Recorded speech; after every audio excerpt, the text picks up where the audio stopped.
So guys, this is actually why I'm sitting here, why I'm running. Because my kids were in school up at Superior Elementary in Boulder Valley School District. My twins came home from first grade, and my Holly was in third or fourth grade, and asked me what a sex change operation was. And I haven't told this story often, and the reporters, if they want to reach her, they can Google and figure out what happened. It's been written about in the Federalist, Washington Examiner, etc. And believe me, this is not anti-trans, it's not anti-LGBTQ. I have dear friends that are both. This is about inappropriate things happening in the classroom, discussions happening in the classroom that belong to parents. Parents get to decide when we talk to our kids about sex. Parents get to decide, about values and what happens with those discussions. And honestly, the most disturbing part of that whole thing that happened was learning that the program that teachers went through to teach this stuff in class had taught them how to deal with problematic parents.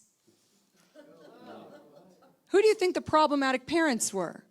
So 30 of us parents went to the principal and said, why didn't you let us opt out of this stuff? Like, it's an anti-bullying program. I said, well, we have good anti-bullying practices, and of course we don't support any bullying, but why didn't you tell us this? Well, you can't opt out of this. It's so embedded in the curriculum. It's everywhere.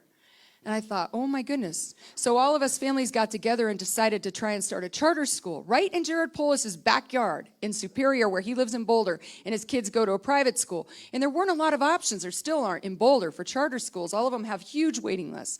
So we got together, tried to open an Ascent Classical. We got 700 kids signed up over 18 months, went to the board, and we got turned down. We didn't just get turned down, we got shouted out of town, because they didn't want our kind there as problematic parents, right? And that's why we ended up moving our kids and moving out of Boulder Valley into Douglas County.